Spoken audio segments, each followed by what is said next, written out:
Hey everyone, welcome back to Corporate Decoder.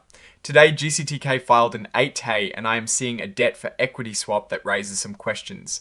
Quick note, this is not financial advice, just my take on public filings for educational purposes. The company is basically trading debt for stock, and we are going to dig into what that means for shareholders. So what we have here is an 8K filing, which is called a current report. Companies file these to announce major events that shareholders should know about, like big deals or shifts in leadership.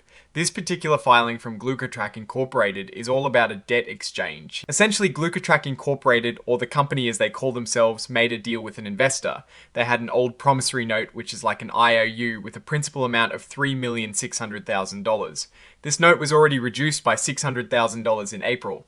Now, they've agreed to partition or split off a portion of this note. A new promissory note for $988,000 was created from the old one. This wasn't a completely new debt, it was a modification of a previously existing deal from the 13th of April, that same year. The really interesting part is what happened next. Glucotrack is giving the investor 1,300,000 shares of their common stock in exchange for this $988,000 partition note. So they are taking debt off their books by giving away ownership. This is a debt for equity swap. It is important to note that the investor isn't paying any cash for these shares.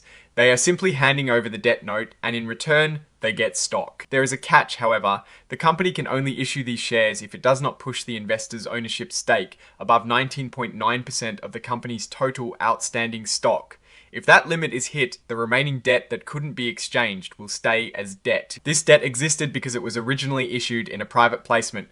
This means it wasn't offered to the general public, but to a specific investor, typically accredited ones under certain exemptions from registration requirements. The shares being issued are also being done under a specific exemption. Section 3A9. This exemption typically applies when a company exchanges its own securities directly with its existing security holders without involving any cash or commissions. It basically means they are swapping one form of debt for equity without needing a full public registration of the new shares. This section essentially tells us that the information we just discussed about the debt exchange creates a financial obligation for the company, which is already covered in item 1.01. It's a way of cross-referencing to ensure all relevant items are disclosed. Similarly, this item points back to item 1.01 as well. This indicates that the company has sold equity securities, meaning those 1,300,000 shares, but they were not registered with the securities regulators. This is consistent with the private placement nature of the original debt and the exemptions used for the share issuance. This next part is about a regulation FD disclosure, which stands for fair disclosure. Companies use this to make sure all investors get the same information at the same time. Glucotrack released an updated investor presentation on the 30th of April. This presentation is being furnished as Exhibit 99.1 to this filing. Think of it as extra context or supporting material that the company is providing to the public. While this filing doesn't give us the details of the presentation itself, we know it was released the day after this debt exchange happened. Investor presentations often summarize recent developments and future outlook, so it's likely that this debt swap was part of the story they told their investors. This is the section that lists all the exhibits attached to the filing. We see the form of the exchange agreement itself, dated the 29th of April 2026, listed as Exhibit 10.1. This is the actual legal document detailing the debt for equity transactions. And as mentioned, Exhibit 99.1 is the investor presentation from the next day. Exhibit 104 is the cover page in an interactive data format, which is standard for modern SEC filings. Finally, we have the signature section. Paul Good, the Chief Executive Officer, signed off on this report on the 30th of April 2026, making it official. Now let's put this all together. Glucotrack Incorporated is trading about $988,000 worth of debt for 130000 shares of its stock.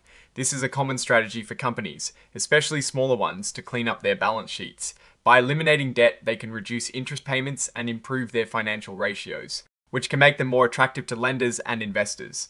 However, issuing new shares to pay off debt dilutes existing shareholders. That means each existing share now represents a smaller piece of the company. With a market cap of around $3 million, issuing 1.3 million shares is a significant move. We also saw news that Glucotrack recently marked key CGM milestones, meaning they are making progress in continuous glucose monitoring technology. This type of development could be why they believe issuing more shares now is a good strategic move. Historically, Companies that do debt for equity swaps often do so when they are facing financial pressure or trying to restructure. The key question is whether this move will enable them to grow faster and for the new shares to eventually be worth more than the debt they replaced.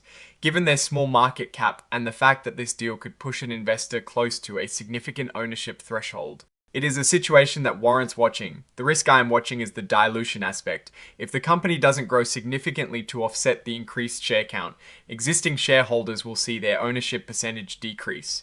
What I'm actually looking for is how these new CGM milestones translate into revenue growth to justify the dilution. Oh, and the research tools I actually use are linked in the description. They help keep this channel going. That is my take.